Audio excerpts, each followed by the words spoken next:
سامعین اور ناظرین، میں آپ حضرات کے سامنے دو عبارات پیش کرتا ہوں جس سے ایک بہت بڑا راز آپ پر کھل جائے گا، اور ایک عرصے سے جو سٹرگل ہو رہی ہے حضرات انبیاء کرام علیہم السلام کی ذوات مقدسہ کی طرف خطا کے انتساب کی، اور اس پر جو اصرار کیا جا رہا ہے اور اس پر پورے پروگرامز منعقد کیے جا رہے ہیں، اور بچے کو میرا دل خون کے آنسو ہوتا ہے جس وقت میں یہ دیکھتا ہوں کہ ایک بچہ جس کی صرف کمزور ہے، جو صرف کی کلاس میں پڑھتا ہے، جس کو مورب اور مبنی کا پتہ نہیں ہے، بلکہ جو کریمہ نام حق پدنامہ پڑھنے والے بچے ہیں ان کو رٹا دیا ہے فلاں نبی کی خطا، فلاں نبی کی خطا، فلاں نبی کی خطا۔ یہ نہ اہل سنت کا نظریہ ہو سکتا ہے، اور اس انداز کی کہ آپ ہر کسی کو یہ بات ذہن میں پختہ کروا دیں کہ بیٹا تم نے اگر نبیوں کی خطائیں گنوا لی تو دین کا کام بھی کر لیا، اسلام کی خدمت بھی ہو گئی، قرآن کی تبلیغ کا حق بھی ادا ہو گیا، تصنیف بھی ہو گئی، تدریس بھی ہو گئی، تقریر بھی ہو گئی، سارا دین جو ہے وہ صرف اور صرف خطاؤں کے اندر بند ہے۔ اگر تم یہ انداز اختیار کر رہے ہو تو یقیناً یہ بے ادبی والا طرز کسی مسلمان کو بھی زیب نہیں دیتا، چاہے جائے کہ وہ اپنے آپ کو اہل سنت کہلوائے، وہ اپنے آپ کو با ادب طبقہ کا کریڈٹ دلوانے کی کوشش کرے۔ ہرگز یہ با ادب لوگوں کا شیوا نہیں ہو سکتا۔ جن لوگوں کو ادب کی تھوڑی سی خوشبو بھی میسر آئی ہے وہ یہ زبان نہ خود اختیار کریں گے اور نہ ہی اپنے تلامذہ اور اپنے سامعین تک اس قسم کا مضمون پیغام پہنچائیں گے۔ لیکن بہرحال یہ کوشش جاری ہے اور ایک وقت سے جاری ہے۔ آج میں آپ حضرات کے سامنے بادل نخواستہ، چونکہ ایک لمبے وقت تک یہ انتظار کیا گیا کہ ہو سکتا ہے ہدایت کی کوئی صورت نکل آئے، ہو سکتا ہے ان لوگوں کی نیت یہ نہ ہو سکتا ہے ان کے تانے بانے یہاں نہ پہنچتے ہوں، حسن ظن سے، اغماض سے، چشم پوشی سے کام لیا گیا، لیکن اب مجبوراً میں آپ حضرات کی خدمت میں یہ دو عبارات پیش کر رہا ہوں، اور اس کے بعد فیصلہ ناظرین کریں گے، فیصلہ اہل علم کریں گے، اور فیصلہ اصحاب بصیرت کریں گے۔ پہلی عبارت سنیے: رہا اجتہاد تو میں اس بات کا خود قائل ہوں کہ دنیا میں کوئی ایسا نبی نہیں آیا جس نے کبھی اجتہاد میں غلطی نہیں کی۔ جب وہ نبی جو تمام انبیاء سے افضل تھا اجتہادی غلطی سے بچ نہ سکا، چنانچہ حدیبیہ کا سفر اجتہادی غلطی تھی، یمامہ کو ہجرت گاہ قرار دینا اجتہادی غلطی تھی، تو پھر دوسروں پر کیا اعتراض؟ یہ ایک عبارت ہے، اس عبارت کو بار بار سنیے اور پھر غور کیجئے۔ اب دوسری عبارت میں آپ حضرات کی خدمت میں پیش کر رہا ہوں، اور وہ عبارت یہ ہے: بلکہ مناسب بشان نبوت یوں معلوم ہوتا ہے، بلکہ مناسب بشان نبوت یوں معلوم ہوتا ہے کہ حدیبیہ والے سال بھی جانا آپ صلی اللہ علیہ وآلہ وسلم کا قصور فی الکشف کی وجہ سے نہ تھا، بلکہ حصول صلح کے لیے جو مقدمہ فتح کا تھا بحسب فرمان خداوندی واقع ہوا۔ یہ دوسری عبارت ہے۔ اب یہ دونوں عبارتیں آپس میں متضاد ہیں، دونوں عبارتوں کا آپس میں شدید ٹکراؤ ہے۔ یعنی پہلی جو عبارت ہے اس میں حدیبیہ والے سفر میں حضور رحمت عالم صلی اللہ علیہ وآلہ وسلم کی ذات پاک کی طرف خطا کی نسبت کی جا رہی ہے، اور دوسری عبارت میں بعین ہی حدیبیہ والے واقعہ میں رسول اکرم صلی اللہ علیہ وآلہ وسلم کی ذات پاک سے غلطی کی، خطا کی، قصور فی الاجتہاد کی، بلکہ قصور فی الکشف کی نفی کی جا رہی ہے۔ اب یہ دو عبارتیں بالکل متضاد ہیں۔ جو فرقہ جو طبقہ زور دے رہا ہے انبیاء کرام کی اغلاط پر، انبیاء کرام کی خطاؤں پر، بالخصوص نبی پاک صلی اللہ علیہ وآلہ وسلم کی ذات پاک کی طرف خطاؤں کے انتساب پر جو لوگ اصرار کر رہے ہیں، اور علل خصوص حدیبیہ کے واقعہ کو لے کر جو لوگ نبی پاک علیہ الصلوۃ والسلام کی طرف خطا کی نسبت کا شور اور غوغا کر رہے ہیں، وہ لوگ اس پہلی عبارت سے قسم کر رہے ہیں یا وہ دوسری عبارت کے قائل ہیں اور دوسری عبارت کے مصنف کے طریقے پر ہیں، یہ بات کسی پر اب مخفی نہیں رہی۔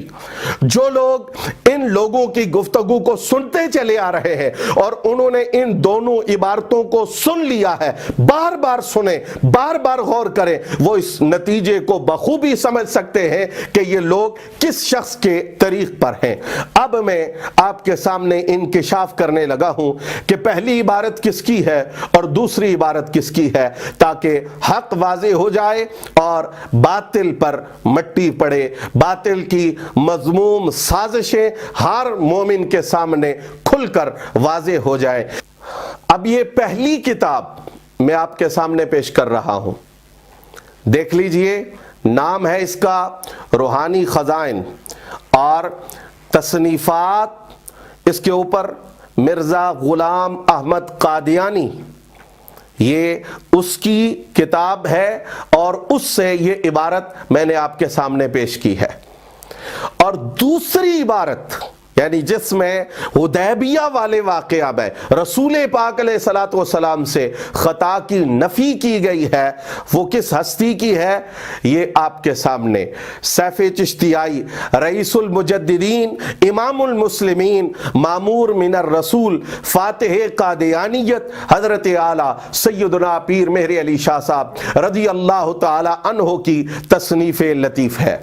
اب آپ حضرات کو میں بڑے واضح انداز میں یہ بتانا چاہتا ہوں کہ یہ کتاب حدیبیہ والے واقعہ میں غلطی ثابت کر رہی ہے۔ یہ کتاب حدیبیہ والے واقعہ میں حضور نبی پاک علیہ السلام سے غلطی، خطا فی الاجتہاد اور قصور فی الکشف کی نفی کر رہی ہے۔ آپ سمجھ جائیں کہ حضور نبی پاک سے واقعہ حدیبیہ میں غلطی کی نفی کرنے والے سیدنا پیر مہر علی شاہ رضی اللہ تعالی عنہ کے غلام ہیں، اور نبی پاک علیہ السلام کی طرف خطا خطا خطا کہہ کر حضور نبی پاک علیہ السلام کی شان پاک اور شان نبوت کا لحاظ نہ رکھنے والے کس بدبخت اور کس ملعون کے طریقہ پر ہیں۔ ناظرین کرام، اب میں آپ حضرات کی خدمت میں سیف چشتیائی شریف سے، جو کہ کامن سینس کی بات ہے، ہر ذی شعور سمجھ سکتا ہے کہ یہ کیسے ہو سکتا ہے کہ مرزا قادیانی بھی واقع حدیبیہ میں حضور علیہ السلام کو غلطی پر قرار دے، اور مرزا قادیانی کے سب سے بڑے مخالف اور مرزا قادیانی کی تردید میں جو نام سر فہرست نہیں بلکہ سب سے پہلے نمبر پہ ہے، تاجدار گولڈا بھی اس بات میں اس کی تصدیق کریں تو یقیناً تاجدار گولڈا نے اس کی ہر بات کی تردید فرمائی ہے اور اس بات میں بھی اس کو جھوٹا قرار دیا ہے۔ اس کی تفصیل اب سنیے سیف چشتیائی سے۔ حضرت قبلہ عالم گولڑوی رضی اللہ تعالی عنہ نے پہلے مرزا قادیانی کی طرف سے سوال لکھا۔ سوال ہے، یہ عبارت سوال کی ہے، فرماتے ہیں ارض ذات النخلہ کو یمامہ خیال فرمانا، جو فی الواقع مدینہ طیبہ کی طرف اشارہ تھا،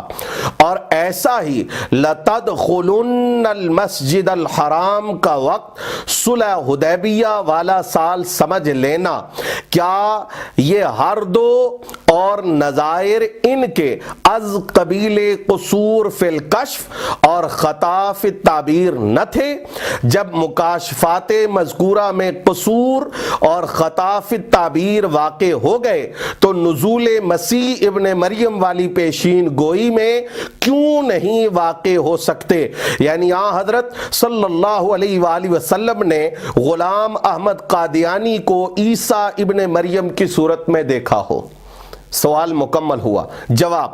ارض ذات النخلہ والے مکاشفہ میں حضرت صلی اللہ علیہ وآلہ وسلم نے کسی سے پیشین گوئی نہیں فرمائی کہ بالضرور یمامہ ہی میں جانا ہوگا۔ کس پیشین گوئی میں خطا اجتہادی ہوئی؟ کس پیشین گوئی میں رسول اکرم صلی اللہ علیہ وآلہ وسلم سے خطا کا صدور ہوا؟ صرف آپ کا خیال شریف یمامہ کی طرف گیا تھا، سو وہ بھی قائم نہ رہا۔ یہ تاجدار گولڈا فرما رہے ہیں۔ چنانچہ ارشاد فرمایا فَذَهَبَ وَهَلِي إِلَى الْيَمَامَةِ، اور دخول مسجد حرام کے متعلق بھی آپ صلی اللہ علیہ وآلہ وسلم نے یہ نہیں فرمایا کہ ضرور تم اسی سال مسجد حرام میں داخل ہوگے۔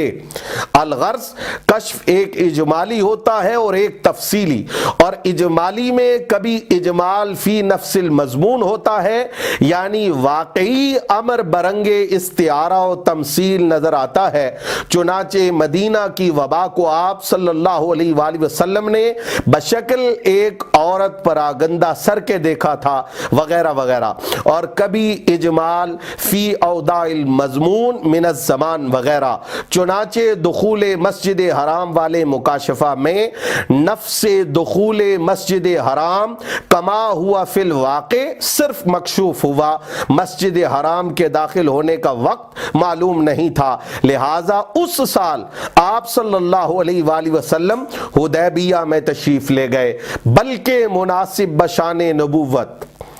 میں نے عرض کیا تھا کہ مناسب بشان نبوت، تو بعض لوگ واویلا کر رہے تھے کہ کیا مناسب بشان نبوت کے خلاف موقف فلاں کا ہے، فلاں کا ہے، فلاں کا ہے۔ یہ پیر مہر علی شاہ صاحب فرما رہے ہیں بلکہ مناسب بشان نبوت یوں معلوم ہوتا ہے کہ حدیبیہ والے سال بھی جانا آپ کا قصور فی الکشف کی وجہ سے نہ تھا، بلکہ حصول صلح کے لیے جو مقدمہ فتح کا تھا بحسب فرمان خداوندی واقع ہوا۔ پیر صاحب فرما رہے ہیں کہ حضور کا حدیبیہ جانا فرمان خداوندی کے مطابق ہے، اور کچھ لوگ کہتے ہیں کہ یہ خطا ہے۔ نعوذ باللہ، نعوذ باللہ، نعوذ باللہ۔ اس سے کیا بھیانک نتیجہ نکل رہا ہے، یہ اہل علم و فضل پر ہرگز ہرگز مخفی نہیں ہے۔ اب یہ لوگ جو دعوے کرتے ہیں ہم پیر مہر علی شاہ صاحب کے علمی وارث ہیں، ہم پیر مہر علی شاہ صاحب رحمۃ اللہ کا ایک لفظ بھی تمہیں ہضم نہیں کرنے دیں گے، ہم وارث ہیں ان کے، ہم وارث ہیں ان کے۔ ہم نے پیر مہر علی شاہ صاحب کو پڑھا ہے، ان سے گزارش ہے کہ ایک دفعہ یہ سوال اور جواب پڑھ کے عوام الناس کو سنا دے، اور اگر اب بھی اس تنبیہ کے بعد بھی ان لوگوں نے سیف چشتیائی سے حضرت اعلیٰ گولڈوی کی یہ عبارت نہ سنائی تو پھر لوگ سمجھ جائیں گے کہ یہ کس کے لیے کام کر رہے ہیں اور یہ کس کے جانشین ہیں۔ پیر مہر علی شاہ صاحب کا مخالف ایک جہلم میں بیٹھا ہے اور وہ کھل کر قادیانیوں کا، مرزائیوں کا حمایتی ہے، اور دوسرا یہ لاہوری گروپ یہ بھی قادیانی کی سپورٹ کے اندر حضرت اعلیٰ گولڈوی رضی اللہ تعالی عنہ کی بھرپور مخالفت کر رہا ہے۔ کبھی پیر صاحب کے خلاف اپنی زبان سے زہریلے، مسموم اور بے ادبی پر مشتمل جملے بولتے ہیں، کبھی تھم نیلز پر واہیات اور رقیق قسم کے الفاظ حضرت اعلیٰ گولڈوی رضی اللہ تعالیٰ عنہ کے لیے استعمال کرتے ہیں، کبھی قبلہ عالم کی تصانیف پر ہاتھ بجا کر یہ کہتے ہیں ان کو پڑھنا حرام ہے، ان کو پڑھنا ناجائز ہے، ان کو تلف کر دیا جائے، وغیرہ وغیرہ ہذیانات اور ایسے الفاظ حضور اعلیٰ کی ذات سے منسوب کرتے ہیں جو ان کے بغض پر اور حضور قبلہ عالم رضی اللہ تعالی عنہ کی دشمنی پر واضح طور پر دلالت کرتے ہیں، اور مرزا غلام احمد قادیانی کی حمایت وہ ان کے الفاظ سے، ان کے انداز سے، ان کے کلمات سے بالکل واضح ہو رہی ہے۔ اور یہاں پر میں یہ بھی عرض کروں گا کہ بندہ اپنی خطا پر، بندہ اپنی غلطی پر شرمندہ ہوتا ہے، نادم ہوتا ہے، پر یہ طبقہ ایسا ہے جو حدیث پڑھ کے کلو ابن آدم خطاؤن کہتے ہیں کہ میں بھی خطائی ہوں، تم بھی خطائی ہو، ہم سارے خطائی ہیں، اس لیے کہ ہم سارے ابن آدم ہیں۔ اب دو چار تو وہاں ایسے ہیں آگے بیٹھے ہوئے جو کہ سمجھ کر واہ واہ کر رہے ہیں، اور باقی جو ہیں وہ ڈر کی وجہ سے واہ واہ کر رہے ہیں کہ اگر ہم نے واہ واہ نہ کی، ہم نے شور نہ کیا تو یہ تو ہمیں کہہ رہے ہیں اگر تم خطائی نہیں ہو تو تم ابن آدم نہیں ہو، ابن آدم نہیں ہو تو تم کس بلا کے بچے ہو، لہٰذا ہم ابن آدم ہونے کا اعزاز برقرار رکھنے کے لیے شور کرتے ہیں کہ میں بھی خطائی ہوں، میں بھی خطائی ہوں، میں بھی خطائی ہوں۔ حدیث کہتی ہے کہ جو بھی ابن آدم ہے وہ خطائی ہے، تو جو ہمیں خطائی کہتے ہیں خود کس نسل کے؟ بھائی اگر ہر ابن آدم خطائی ہے اور اس کے لیے خطائی ہونا ضروری ہے وگرنہ وہ اولاد آدم سے خارج ہو جائے گا، تو پھر میں یہ کہتا ہوں کہ جو یہ استدلال کر رہا ہے اس کے سامنے اللہ کا پاک کلام قرآن مجید فرقان حمید یہ فرما رہا ہے خلق الانسان ضعیفا وکان الانسان عجولا وکان الانسان اکثر شیء جدلا انہو کانا ظلوما جہولا ان الانسان لظلوم کفار۔ اب وہ کہے کہ میں ظلوم ہوں، ظالم ہوں، میں کفار ہوں، میں بہت بڑا جاہل ہوں اور میں مجادلہ کرنے والا ہوں، میرے اندر نہایت عجلت پائی جاتی ہے، ایسی عجلت جو شیطان کی طرف سے میری طرف آتی ہے، اگر یہ ساری چیزیں مجھ میں پائی جائیں تو میں انسان ہوں وگرنہ تو میں کسی بلا کا بچہ بن جاؤں گا۔ اپنے آپ کو ابن آدم ثابت کرنے کے لیے جس طرح اس نے اپنے لیے خطائی ہونا لازم قرار دیا، وہ اپنے آپ کو انسان ثابت کرنے کے لیے اپنے آپ کو ظلوم اور جہول کہے، وگرنہ پھر اسی کا جملہ اس کے متعلق بولا جائے گا کہ اگر تم انسان نہیں ہو تو پھر تم کون ہو۔ سامعین ذی وقار،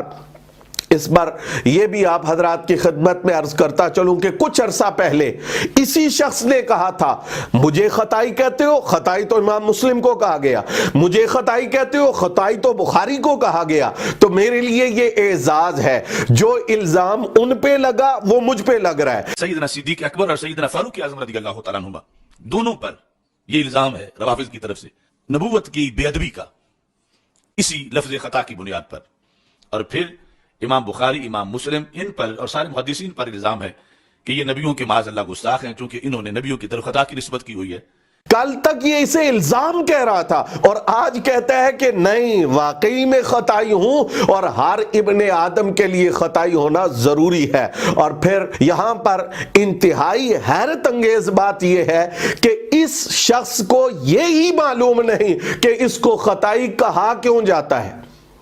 یہ سمجھ رہا ہے کہ شاید جو خطائیں بچپن سے ہم میں پائی جا رہی ہیں ابن آدم ہونے کے ناطے اس وجہ سے ہمیں خطائی کہا جا رہا ہے، حالانکہ حقیقت یہ ہے اس وجہ سے انہیں خطائی کہا جاتا تو آج سے 5 سال پہلے کہا جاتا، کسی نے نہیں کہا۔ ان کو خطائی اس لیے کہا جاتا ہے کہ انہوں نے پاکوں کی طرف خطا کا انتساب کیا، حضرات انبیاء کرام علیہم السلام کی طرف خطا کا انتساب کیا ہے۔ آخر پر میں یہ بات بارے دیگر آپ حضرات کی توجہ اور آپ حضرات کی سماعتوں کی نظر کروں گا کہ اہل سنت و جماعت کا بالخصوص اور اہل اسلام کا بالعموم حضرات انبیاء کرام علیہم السلام اور پاکان امت نفوس قدسیہ کی طرف خطاؤں کے انتساب کا دھندا نہ کسی دور میں رہا ہے، نہ موجودہ دور میں ہے، اور نہ ہی آئندہ اہل اسلام ایسی شقاوتوں کے اندر ملوث ہو سکتے ہیں۔ اللہ جل جلالہ کی بارگاہ میں دعا ہے کہ وہ ہمیں خطائیوں سے اور خطا پر مبنی استدلالات سے محفوظ و مامون فرمائے۔ اللہ کریم کی بارگاہ میں دعا ہے کہ وہ ہمیں عقائد حقہ، عقائد اسلام اور عقائد اہل سنہ و جماعت پر استقامت تا قیامت نصیب فرمائے۔ فرمائے۔ وآخر دعوایا ان الحمدللہ رب العالمین۔